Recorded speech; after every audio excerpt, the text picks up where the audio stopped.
Okay, so today we're going to take a look at velocity, speed, and other rates of change.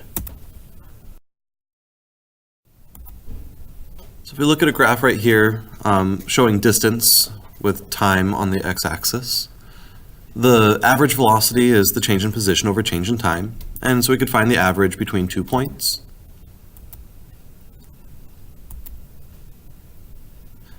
But we're more interested in instantaneous velocity, the velocity at one moment in time.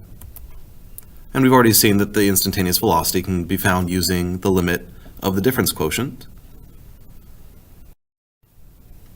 So we can make the connection that velocity is the first derivative of position.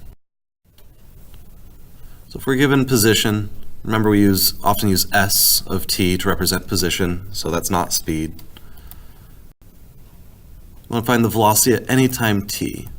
So we find the derivative, and recall power rule, so we get 8t minus 10. So the velocity at time 1, plug in 1, you get negative 2 meters per second, meaning it's moving to the left. If we want to talk about speed, speed is just the absolute value of velocity. So velocity could be positive or negative, meaning it can give us an idea of direction if we're going left or right or up or down, whereas speed just tells us how fast we're going. So speed, in this case, at time 1 would be 2 meters per second. So when you're driving your car, you don't distinguish between whether you're going north or south, you just say you're going 50 miles per hour. You talk about the speed. Acceleration is the derivative of velocity.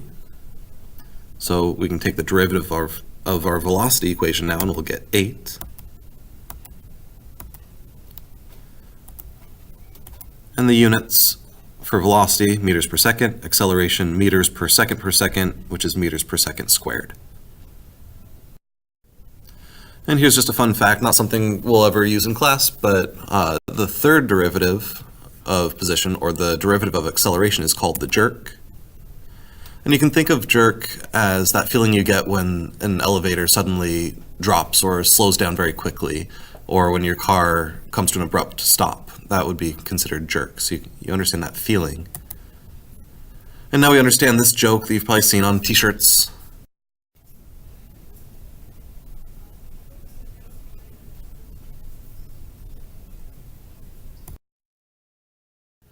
Okay, we'll look at speeding up versus slowing down.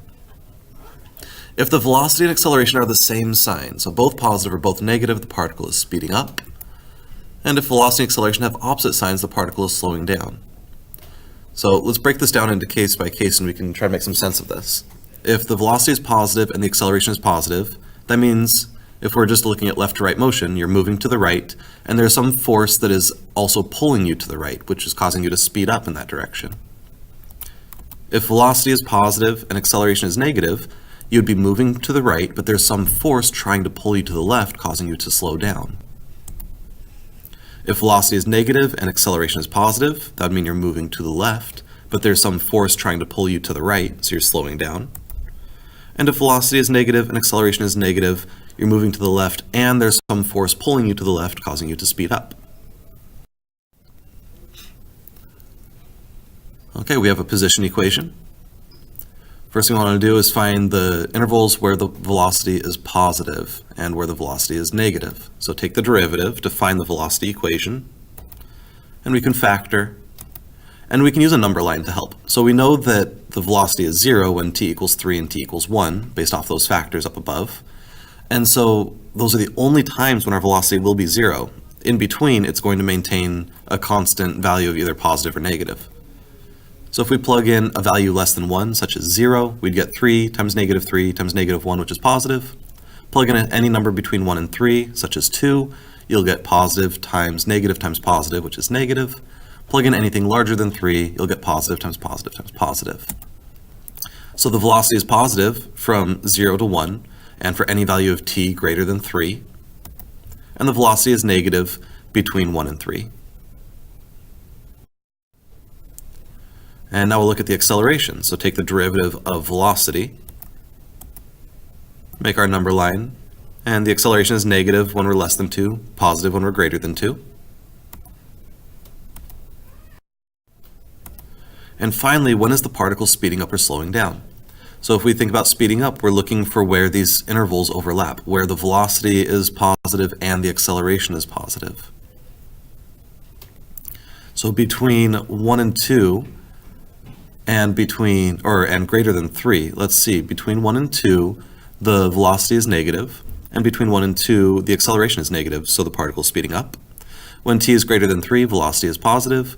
When t is greater than 3, acceleration is positive, so it's speeding up.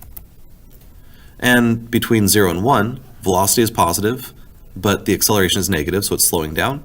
And from 2 to 3, the velocity is negative, but the acceleration is positive, so it's slowing down. Okay, so if we look at a position graph, from that graph we can make some conclusions about velocity and acceleration. If we have a positive slope, then we have a positive velocity, because velocity is the derivative of position. Negative slope means we have a negative velocity. And the acceleration is based on the concavity. So concave up means that the velocity is increasing because the slope is getting steeper. And so if the velocity is increasing, that means the acceleration is positive. Concave down means the velocity is decreasing, and so we have negative acceleration. So if we take a look at this graph right here, we can break it up into these pieces where we have changes in either slope or concavity. So right here in this first section, we have a positive slope and concave up. So acceleration is positive, velocity is positive. We would conclude that we're speeding up. Here, there is no concavity, it's a straight line. So acceleration is 0, velocity is positive. So that means it's maintaining a constant speed. Velocity is positive because the slope's positive, but it's concave down, so the particle is slowing down. And now we switch slope to negative. So negative velocity, also negative acceleration because this is concave down, so we're speeding up since those are the same sign. Straight line right here, so acceleration is 0, negative velocity maintains a constant speed. Acceleration is positive, velocity is negative, so it's slowing down. And here, the acceleration is 0 and the velocity is 0, which means it's standing still. And just think of what this whole graph means. This is the distance in relation to time. And so for this last section here, time is going on, but our distance is not changing at all. So we're staying put.